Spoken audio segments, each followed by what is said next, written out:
Assalamualaikum warahmatullahi wabarakatuh. Selamat malam, semangat olahraga. Perkenalkan saya Sylvia Nanda dengan NIM 311911118. Pada video kali ini saya akan menjelaskan lebih detail terkait apa itu diabetes mellitus. Pengertian diabetes mellitus atau yang biasa disebut kencing manis ialah penyakit kronis atau yang berlangsung jangka panjang yang ditandai dengan meningkatnya kadar gula darah atau glukosa hingga di atas normal. Ada dua jenis utama diabetes, yaitu diabetes tipe 1 dan diabetes tipe 2. Untuk gejala diabetes tipe 1 berkembang dengan cepat dalam beberapa minggu, bahkan beberapa hari saja. Sedangkan pada diabetes tipe 2, banyak penderitanya yang tidak menyadari bahwa mereka telah menderita diabetes selama bertahun-tahun, karena gejalanya cenderung tidak spesifik.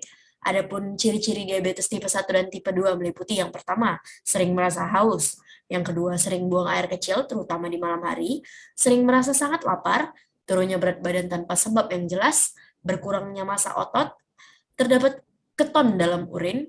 Keton itu adalah produk sisa dari pemecahan otot dan lemak akibat tubuh tidak dapat menggunakan gula sebagai sumber energi. Kemudian sering lemas, pandangan kabur, luka yang sulit sembuh, serta sering mengalami infeksi, misalnya pada gusi, kulit, vagina, atau saluran kemih. Adapun beberapa gejala lain juga bisa menjadi ciri-ciri bahwa seseorang mengalami diabetes mellitus, antara lain yang pertama mulut kering, yang kedua rasa terbakar, kaku dan nyeri pada kaki, gatal-gatal, disfungsi ereksi atau impotensi, mudah tersinggung, mengalami hipoglikemia reaktif, yaitu hipoglikemia yang terjadi beberapa jam setelah makan akibat produksi insulin yang berlebihan. Kemudian munculnya bercak-bercak hitam di sekitar leher, ketiak, dan selangkangan atau disebut sebagai akantosis nigricans sebagai tanda terjadinya resistensi insulin. Nah, jadi buat teman-teman yang mulutnya sering kering, kemudian sering merasakan gatal-gatal pada tubuh, itu bisa jadi harus diwaspadai ya, bisa-bisa hal tersebut itu merupakan gejala terjadinya diabetes mellitus.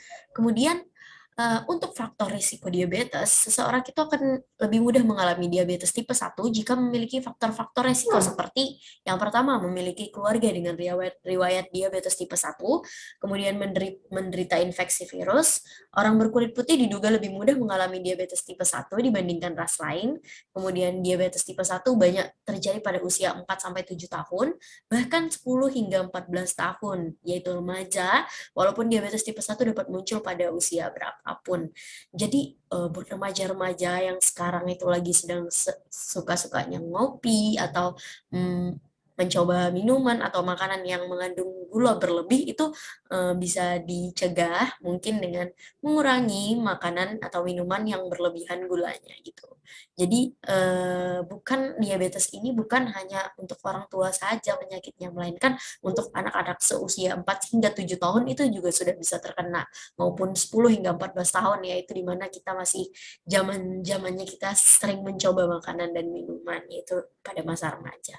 Sedangkan pada kasus diabetes tipe 2, seorang akan lebih mudah mengalami kondisi ini jika memiliki faktor-faktor risiko seperti yang pertama yaitu kelebihan berat badan, kemudian memiliki keluarga dengan riwayat diabetes tipe 2, kemudian yang ketiga memiliki ras kulit hitam atau Asia, kemudian kurang aktif, kemudian usia, risiko terjadi diabetes tipe 2 akan meningkat seiring bertambahnya usia. Jadi kalau misalnya kita masih muda, kemudian kita panjang umur hingga beberapa tahun kemudian, itu akan meningkat mungkin yang tadinya kita menderita diabetes tipe 1 akan bisa menjadi menderita diabetes tipe 2 seperti itu. Jadi semakin meningkatnya usia, itu risiko terjadi diabetes tipe 2 itu semakin meningkat.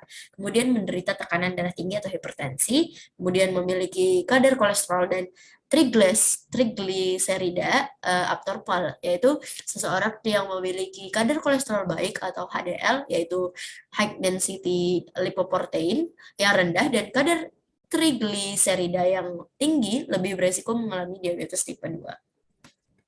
Khusus pada wanita, ibu hamil yang menderita diabetes gestasional dapat lebih mudah mengalami diabetes tipe 2 juga. Selain itu, wanita yang memiliki riwayat penyakit polycystic ovarian syndrome atau PCOS juga lebih mudah mengalami diabetes tipe 2. Pasien diabetes diharuskan untuk mengatur pola makan dengan memperbanyak konsumsi buah, sayur, protein, biji-bijian, serta makanan rendah kalori dan lemak. Pilihan makanan untuk penderita diabetes juga sebaiknya harus benar-benar diperhatikan karena nggak boleh orang yang terkena diabetes itu makan sembarangan. Kayak misalnya mereka mau minum teh, itu pasti sudah punya gula tersendiri, di mana gula tersebut itu mengandung glukosa yang mungkin yang tidak seperti glukosa yang sering kita pakai. Ya, maksud saya sebagai orang yang tidak memiliki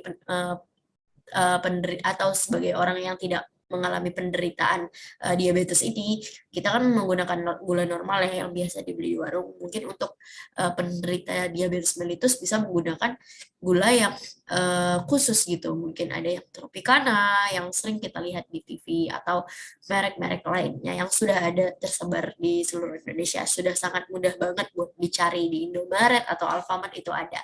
Kemudian eh, selain itu, penderita diabetes mellitus itu juga harus menjaga kesehatan tubuhnya mungkin dengan cara sering-sering berolahraga untuk eh, mungkin mengurangi diabetes tersebut menjadi lebih parah seperti itu.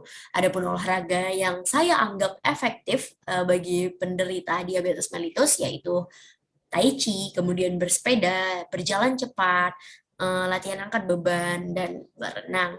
Jogging juga bisa. Nah,